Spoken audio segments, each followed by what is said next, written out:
Okay, hi everybody. On the forums a couple of weeks ago, it came up that it would be nice to have an introduction to the Protestant Reformation, since the division between Protestant and Catholic underlies so much of what we've been reading about this semester. I've only just been able to get around to putting together a few lectures on it, so I'm recording a few short videos to give everybody a bit of background on the subject. Before I started on the Protestant Reformation, I want to talk about Christianity before the Reformation, before 1517, sort of what were the conditions in religion in Europe leading up to the Protestant Reformation. This would be what we call the medieval period, or the Middle Ages, the period of time from about 500 down to, excuse me, about 1500 AD. A few things to bear in mind. One is that the religion in the later Middle Ages and the 1300s and 1400s had an awful lot of diversity to it. There were a lot of different things going on. Europe was a very different place. You didn't have very widespread communications, telephones and the internet and so forth, of course, and so things were really very localized. Wherever you went in Europe, people would have their own saints, their own particular holy days that they liked to celebrate, the feast days of particular saints, particular customs they had. There were lots of different kinds of monasteries and monastic orders in different parts of Europe, each of which had their own rules they went by, their own ways of life. The relationship between the bishops and the priests and lay people were a little bit different everywhere. So one thing that's important to think about is that what I'm going to be talking about here are generalizations which were more or less true in most places, but you would have found local variations to a great extent. There was a very big tent of medieval religion and medieval thought, which we sometimes forget about. We tend to think of things as being all one gigantic monolithic whole. One thing which held all of this diversity together, though, was a church hierarchy. You had a strong sense of church offices, of ordained officials in the church who held authority within the local churches, ranging from your local parish priests, each with jurisdiction over his own particular locality, up to the bishops, located mostly in the major cities, who oversaw the activities of the priests, and then the popes at the very top of the hierarchy. And this was pretty much the same pattern everywhere you went, where most people's day-to-day encounter with the religion would have been through their local parish church, the local priests who performed their marriages and their baptisms and the weekly Eucharist, and so forth for them, who took their confessions and assigned their penances. Those priests reported to bishops, and the bishops in turn were under the jurisdiction of the Pope. This provided a kind of a skeletal structure which maintained some sense of unity across the church as a whole. And the hierarchy had really quite an extraordinary degree of influence and power and wealth. Churches had been attracting donations for centuries. They had accumulated very massive estates, large landed estates, like we saw in William Bake's book. A local church could function in many ways like a very powerful corporation, with enormous investments in farmland and tithes that were owed to it and rents and things that were owed to it. And bishops were, in a sense, sort of big CEOs, sort of big business managers, with the Pope as the head of a gigantic multinational corporation in some senses. The hierarchy was also very important because there were major areas of law for which the church had its own law and its own courts. In that sense, the Pope was also the highest legislator, a kind of a one-man Congress at one level, though there were also church councils and so forth that made rules. And the Pope was also the kind of Supreme Court of the church, where appeals would go up through the system ultimately to be decided by the Pope. So there's a whole system of church law managed by the hierarchy, which covered a number of different things. For one thing, it covered church property and offices. So if there was a disciplinary dispute over a misbehaved priest or a misbehaved bishop, that would be handled in church courts. Church property issues were handled in church courts, or if there was a dispute over which church actually possessed a particular piece of property or how it was supposed to be managed, that kind of a thing was handled in the church courts. Also marriage law, because marriage was a sacrament, marriage law also fell into the church, and therefore that pertained to important issues of inheritance. Also, if somebody thought a marriage ought to be dissolved or was trying to pursue their marital rights in one sense or another, inheritance law, a lot of property law, therefore also fell into the church's jurisdiction that way. What this meant was that it contributed to the overall influence and power of the major churchmen, particularly the bishops and the popes.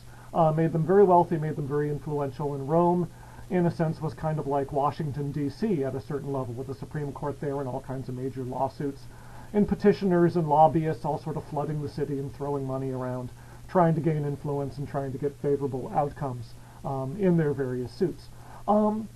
This meant that people had a bit of a double attitude in some ways about the church hierarchy. On the one hand, most people felt that the hierarchy was necessary. They had a hard time conceiving of a church without a hierarchy to secure this kind of a thing. At the same time, also, you had a very widespread anxiety that all this had corrupted the church from its spiritual purpose. That was not something that medieval people were oblivious to. They were very aware of the amounts of money that were going thrown around. They were very aware of the tensions and contradictions between all this massive wealth getting thrown around and the kinds of ideals you read about in the Bible that emphasize charity for the poor and poverty and self-denial and this kind of thing. And it meant that you had a running language going of reform needed. People were always talking about the need of the church for moral reform, for structural reform, for something to deal with all this corruption.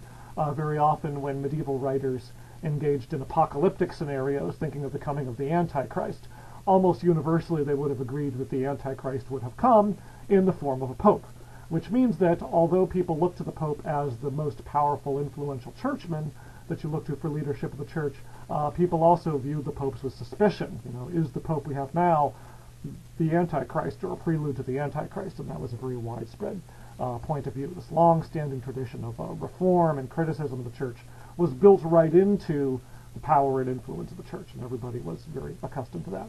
On a more local level, or in a more sort of daily life kind of a basis, the church provided a lot of the structure and organization and meaning by which people thought about their lives. Did so through a couple of different means. One was the system of church sacraments. These would follow you through your entire life cycle. When you were born, you would be baptized. As you came of age, you would go through confirmation. On a regular basis, every week, the priest would celebrate the Eucharist, or the Mass, the sacrament of communion, which most people didn't necessarily actually partake of every week. They were terrified about the implications of being in an unworthy state of soul, having sins on your soul, when you partook of communion. But by church law, everybody was required to take it at least once a year, usually at Easter, and people usually attended the Mass. The doctrine of transubstantiation taught that in the Mass, the priest literally worked a miracle in which the bread and wine were transformed into the literal body and blood of Christ, which meant you could look at God because Jesus Christ is God. And so to go to Mass and watch the spectacle of the miracle getting performed on a weekly basis was an important part of people's devotional lives. As we mentioned, your marriage would also be a sacrament, which would possibly lead to having children of your own and their baptisms and so forth.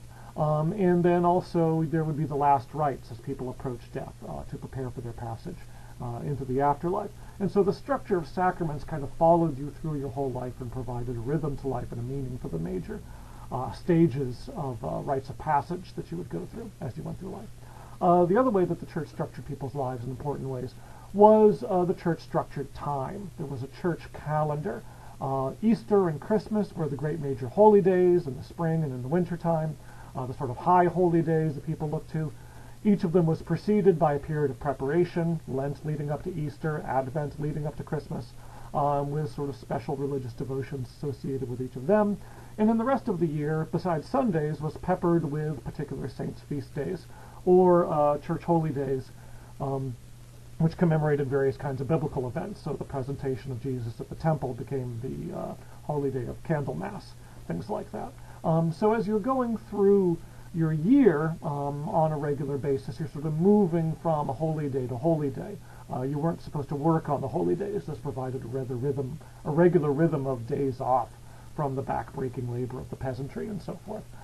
People, when they wrote about events and they described when something had happened, they would usually use the church calendar as the reference point. So in other words, instead of saying that something happened on November 11th, they would say it happened on the feast day of St. Martin, or around the feast day of St. So-and-so, this kind of thing. People thought in terms of these church holy days rather than in terms of the more numerical calendar that we usually think of today. We're not thinking in terms of November in this thing, but rather this or that Saint's Day.